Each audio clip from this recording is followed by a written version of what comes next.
Hello my dear students, ഇന്ന് നമുക്ക് പഠിക്കാനുള്ള ടോപ്പിക്ക് ടൈപ്സ് ഓഫ് എത്തിക്സ് ആണ്. എന്താണ് ബിസിനസ് എത്തിക്സ് എന്നൊക്കെയുള്ള ഒരു ഇൻട്രൊഡക്ഷൻ ക്ലാസ് മാത്രമേ നമ്മളൊന്ന് എടുത്തിട്ടുള്ളൂ. ഞാൻ അഡ്മിഷൻ്റെ ചാർജും കൂടെ ഉള്ളത് കാരണമാണ് ഇടയ്ക്ക് ഒരു ഗ്യാപ്പ് വരുന്നത്. എനിക്ക് ആഴ്ചയിൽ 2 അവറേ ഉള്ളൂ. നിങ്ങൾക്ക് ബാക്കി ടീച്ചർ എടുക്കുന്നുണ്ടല്ലോ അല്ലേ? എന്തായി, ടെക്സ്റ്റ് ബുക്കൊക്കെ എല്ലാവരും വാങ്ങിച്ചോ? ടെക്സ്റ്റ് ബുക്ക് വാങ്ങിക്കാൻ ശ്രമിക്കൂ കേട്ടോ. അപ്പോൾ ടെക്സ്റ്റ് ബുക്ക് വാങ്ങിക്കുമ്പോൾ തന്നെ നിങ്ങൾക്ക് ഒപ്പം ക്ലാസ് എടുക്കുന്നത് ഒന്ന് നോക്കി പോകാനും ഒക്കെ സാധിക്കും. ഞാൻ ലൈവ് ക്ലാസ് ഗൂഗിൾ മീറ്റിൽ എടുക്കാത്തത് എന്താണെന്ന് വെച്ചാൽ എല്ലാം കൂടി നിങ്ങൾക്ക് ബർഡൻ ഉണ്ടാക്കണ്ടെന്ന് വെച്ചിട്ടാണ്. ഓൾറെഡി ഒരു ക്ലാസ് അതിൽ എടുക്കുന്നുണ്ടല്ലോ. അപ്പോൾ ഇത് ഈ രീതിയിൽ പോയാൽ മതി എന്ന് വെച്ചിട്ടാണ് കേട്ടോ. ഓക്കെ, നമുക്ക് ക്ലാസ്സിലേക്ക് കിടക്കാം. Ethics can be broadly classified into personal ethics, professional ethics and business ethics. എത്തിക്സിനെ 3ആയിട്ട് തരംതിരിക്കുന്നുണ്ട്: personal ethics, professional ethics and business ethics. നമ്മൾ ഒരു ബിസിനസ് ചെയ്യുകയാണ്, അല്ലെങ്കിൽ നമ്മളൊരു പ്രൊഫഷൻ ഒന്നുമല്ലാതെ ഒരു വ്യക്തി എന്നുള്ള നിലയ്ക്ക് നമ്മൾ ഫോളോ ചെയ്യേണ്ട കുറച്ച് എത്തിക്സ് ഉണ്ട് അല്ലേ?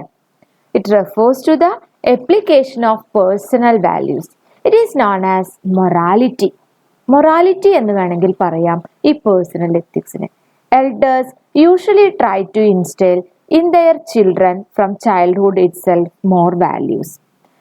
നമ്മൾ ചെറിയ കുട്ടിയാവുമ്പോൾ തൊട്ടിട്ട് നമുക്ക് നമ്മുടെ എൽഡേഴ്സ്, നമ്മുടെ പാരൻസ്, നമ്മുടെ മുതിർന്നവർ നമ്മളോട് ഒരുപാട് കാര്യങ്ങൾ പറയും അല്ലേ?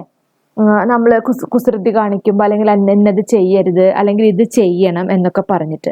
പിന്നെ നമ്മുടെ വീട്ടിൽ ഓരോ പല മതവിശ്വാസികളായിട്ടുള്ള ആൾക്കാരുണ്ടാവും. അവരോട് ഇപ്പോൾ മുസ്ലിംസ് ആണെങ്കിൽ നിസ്കരിക്കുന്ന കാര്യങ്ങളും 5 നേരം നിസ്കരിക്കേണ്ട കാര്യങ്ങളെക്കുറിച്ചും അതിൻ്റെ മഹത്വത്തെക്കുറിച്ച് പഠിക്കും.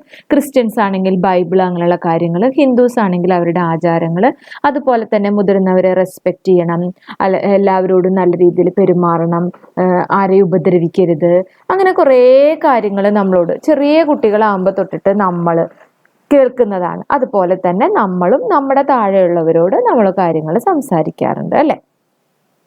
മോനെ അങ്ങനെ ചെയ്യരുത് എന്നൊക്കെ നമ്മൾ ഉപദേശിക്കുന്നത് നമുക്ക് ഇഷ്ടമുള്ള കാര്യമല്ല അല്ലേ? ഉപദേശം കേൾക്കുന്നത്.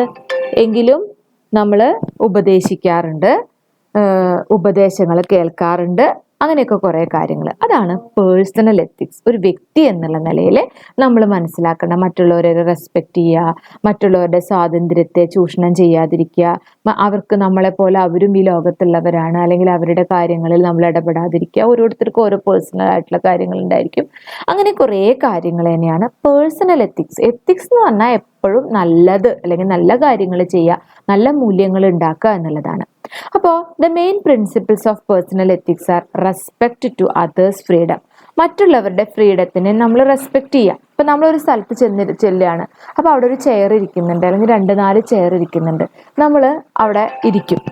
അതിനുശേഷം നമ്മൾ ഇപ്പോൾ ആരെങ്കിലും ഒരു പ്രായമായവർ വന്നിട്ട് ഒരു ബസ്സിൽ കയറുകയാണ്, ഒരു പ്രായമായവർ വന്നിട്ട് കുട്ടീനെ എടുത്ത ആൾ വന്ന്, അല്ലെങ്കിൽ വേറെ എന്തെങ്കിലും ബുദ്ധിമുട്ട്, ഓട്ടോമാറ്റിക്കലി നമ്മൾ എഴുന്നേറ്റ് നിൽക്കും അല്ലേ?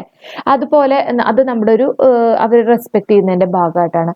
അതുപോലെ തന്നെ നമ്മളെപ്പോലെ എല്ലാവർക്കും ഈ ലോകത്ത് ഒരു വഴിയിലൂടെ നടക്കാനും ഓരോ കാര്യങ്ങൾ ചെയ്യാനും പ്രവർത്തിക്കാനും ഒക്കെ സ്വാതന്ത്ര്യമുണ്ട്. അതൊന്നും നമ്മൾ എന്ത് ചെയ്യാൻ പറ്റില്ല, നമ്മൾ അവരെ എന്താ പറയുക, ഉപദ്രവിക്കാൻ പാടില്ല അല്ലേ? നിങ്ങൾക്കിപ്പോൾ ഇവിടെ ഒരു ക്ലാസ്സിലിരുന്ന് പഠിക്കാനുള്ള സ്വാതന്ത്ര്യം. ഇപ്പോൾ MD കോളേജിൽ വന്നു, MD കോളേജിൽ സ്റ്റുഡൻ്റായി, MD കോളേജിൽ വരാനും 3 വർഷം ഇവിടുത്തെ പ്രോപ്പർട്ടീസ് യൂസ് ചെയ്യാനും, അല്ലെങ്കിൽ ഇവിടുത്തെ ക്ലാസ്സുകളിൽ ഇരിക്കാനും, അവിടുത്തെ ക്യാമ്പസിൽ നടക്കാനും ഒക്കെ ഉള്ള സ്വാതന്ത്ര്യം. Okay, willingness to abide the laws of the country. നമ്മൾ ഏത് രാജ്യത്ത് ജീവിക്കുന്നുവോ, ഇപ്പം ഇന്ത്യയിൽ ജീവിക്കുകയാണെങ്കിൽ ഇന്ത്യയിൽ ഒരു നിയമമുണ്ട്, കേരളത്തിൽ ജീവിക്കുമ്പോൾ കേരളത്തിലൊരു നിയമമുണ്ട്, നമ്മൾ താമസിക്കുന്ന ഏരിയ തൃശ്ശൂർ ജില്ല, അല്ലെങ്കിൽ നമ്മൾ താമസിക്കുന്ന കുന്നംകുളോ കടവല്ലൂരോ അക്കിക്കാവോ എവിടെയാണെന്ന് വെച്ചാൽ അതിനുള്ള ഒരു ആ ഒരു ഏരിയയിലത്തെ ഒരു രീതി അല്ലെ, അതനുസരിച്ച് പ്രവർത്തിക്കുക. ഹോണസ്റ്റ്, സത്യസന്ധത, fairness and ability to take undue advantage over others. മറ്റുള്ളവരുടെ നിന്ന് മോശമായ കാര്യങ്ങൾ ചെയ്യാതിരിക്കുക, സത്യസന്ധമായി പ്രവർത്തിക്കുക, നല്ല രീതിയിൽ നടക്കുക എന്നുള്ളതൊക്കെ നമ്മുടെ ജീവിതത്തിൽ നമ്മൾ ഫോളോ ചെയ്യേണ്ട എത്തിക്സ് ആണ്. Ability to avoid doing harm to others. മറ്റുള്ളവരെ ഉപദ്രവിക്കുക എന്നുള്ളൊരു ചിന്താഗതിയിൽ നിന്ന് മാറി നിൽക്കുക, അല്ലെങ്കിൽ മറ്റുള്ളവരെ ഉപദ്രവിക്കരുത്. അപ്പം ഇത്രയും കാര്യങ്ങളാണ് നമ്മൾ പേഴ്സണൽ എത്തിക്സിൽ. അപ്പോൾ ഇത്രയും പോയിന്റ്സ് പറഞ്ഞതിൽ കൊണ്ട് എന്താണ് പേഴ്സണൽ എത്തിക്സ് എന്നൊരു ഊഹം കിട്ടിയിട്ടുണ്ടായിരിക്കും അല്ലേ? ഓക്കെ. നെക്സ്റ്റ് നമുക്ക് പഠിക്കാനുള്ളത് പ്രൊഫഷണൽ എത്തിക്സ് ആണ്. പ്രൊഫഷണൽ എത്തിക്സ് എന്ന് പറയുമ്പോൾ ഒരു ജോലിയുടെ ഭാഗമായിട്ട്, ഇപ്പോൾ ഒരു ടീച്ചിങ് അല്ലെങ്കിൽ ഒരു ഡോക്ടർ ചെയ്യുന്ന പ്രവൃത്തി അല്ലെങ്കിൽ ഒരു അഡ്വക്കേറ്റ് ചെയ്യുന്ന പ്രവൃത്തി ഒക്കെ, ഒരു ടീച്ചർ ഫോളോ ചെയ്യേണ്ട എത്തിക്സ് എന്താ? എനിക്കറിയാത്തൊരു കാര്യം, തെറ്റായ കാര്യം നിങ്ങളെ പഠിപ്പിക്കാൻ പാടില്ല.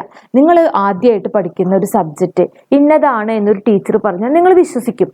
പക്ഷെ അത് ശരിയായത് പഠിപ്പിക്കുക, നേർവഴിക്ക് നയിക്കുക, നല്ല രീതിയിൽ പ്രവർത്തിക്കുക, ഇതൊക്കെയാണ് ഒരു ടീച്ചർ ചെയ്യേണ്ട പ്രൊഫഷണൽ എത്തിക്സ്. ഒരു ജോലിയുടെ ഭാഗമായി ഒരു വ്യക്തി ചെയ്യേണ്ട കാര്യങ്ങൾ തന്നെയാണ് പ്രൊഫഷണൽ എത്തിക്സ് എന്ന് പറയുന്നത്. അതുപോലെ തന്നെ ഒരു ഡോക്ടർ ഒരു അസുഖത്തിന് തന്നെ സമീപിക്കുന്ന ഒരു രോഗിക്ക് കൊടുക്കേണ്ട പ്രിസ്ക്രിപ്ഷൻ, അദ്ദേഹത്തിൻ്റെ ഹെൽത്തിനും അദ്ദേഹത്തിൻ്റെ മൈൻഡിനും അദ്ദേഹത്തിൻ്റെ ബോഡിക്കും ഒക്കെ കൊടുക്കുന്ന പ്രൊട്ടക്ഷൻ, അല്ലെങ്കിൽ അദ്ദേഹത്തെ ആശ്രയിക്കുന്നത് കൊണ്ട് യാതൊരു തരത്തിലുള്ള ഹെൽത്ത് ഇഷ്യൂസോ അല്ലെങ്കിൽ മറ്റേതൊരു എന്ത് അസുഖത്തിനാണോ വന്നത് അതിന് വ്യക്തമായൊരു ചികിത്സ കൊടുക്കുക എന്നുള്ളതാണ്. അതുപോലെ തന്നെ ഒരു ലോയറെ സംബന്ധിച്ച് തൻ്റെ ക്ലയന്റ് ആരാണോ അയാൾ ചെയ്യുന്നത് ശരിയാണ്, അല്ലേ? അയാൾ ചെയ്യുന്നത് ശരിയാണ്. അപ്പോൾ ചിലപ്പോൾ കേസ് പ്രതിഭാഗം വക്കീലും വാദിഭാഗം വക്കീലും ഉണ്ടാവും. അപ്പോൾ ഏതാണോ തന്നെ അപ്രോച്ച് ചെയ്യുന്ന ആൾ ചിലപ്പോൾ കുറ്റക്കാരനാവും, കുറ്റക്കാരന് വേണ്ടിയിട്ടാവും വാദിക്കുന്നത്. എന്തെങ്കിലും അദ്ദേഹത്തിൻ്റെ പ്രൊഫഷൻ അനുസരിച്ച് അയാൾ ചെയ്യുന്ന പ്രവൃത്തി അതാണ് പ്രൊഫഷണൽ എത്തിക്സ്. നെക്സ്റ്റ് പറയുന്നത് ബിസിനസ് എത്തിക്സ് ആണ്. ബിസിനസ് എത്തിക്സ് നമ്മൾ പറഞ്ഞു കഴിഞ്ഞ ദിവസം വ്യക്തമായിട്ട് അതിനെക്കുറിച്ച് പറഞ്ഞു. ഒരു ബിസിനസ് ചെയ്യുമ്പോൾ നമ്മൾ ഫോളോ ചെയ്യേണ്ട സൊസൈറ്റിയോടുള്ള ഹാർമണി, സൊസൈറ്റിയുടെ സോഷ്യൽ ഒബ്ലിഗേഷൻസ്, സൊസൈറ്റിയുടെ ലൈഫിന് അല്ലെങ്കിൽ ജനങ്ങളുടെ ഇൻജൂറിയസ് ആയിട്ടുള്ള കാര്യങ്ങളൊന്നും ചെയ്യരുത് എന്നുള്ള കാര്യം, നല്ല രീതിയിലുള്ള പ്രൊഡക്റ്റ്, ക്വാളിറ്റി പ്രൊഡക്റ്റ് കൊടുക്കുക, ആവശ്യത്തിന് ക്വാണ്ടിറ്റിക്ക് കൊടുക്കുക, ആവശ്യമായ രീതിയിലുള്ള പ്രവർത്തനങ്ങൾ ചെയ്യുക, ഇതൊക്കെ ബിസിനസ് എത്തിക്സിൻ്റെ ഭാഗമായിട്ട് വരുന്നതാണ്, അല്ലേ? നല്ല കണ്ടന്റ് ഉള്ള പ്രൊഡക്റ്റ് കൊടുക്കുക, ജനങ്ങളുടെ ശരീരത്തിന് ഹാർംഫുൾ ആയിട്ട് കൊടുക്കാതിരിക്കുക, അതുപോലെ തന്നെ ടൈമിൽ പ്രൊഡക്റ്റ് എത്തിച്ചു കൊടുക്കുക, അങ്ങനെ ഒരുപാട് കാര്യങ്ങൾ ബിസിനസ്സിനെ റിലേറ്റ് ചെയ്തിട്ടെല്ലാം ബിസിനസ് എത്തിക്സിൽ വരുന്നതാണ്. Okay, thank you. See you next class.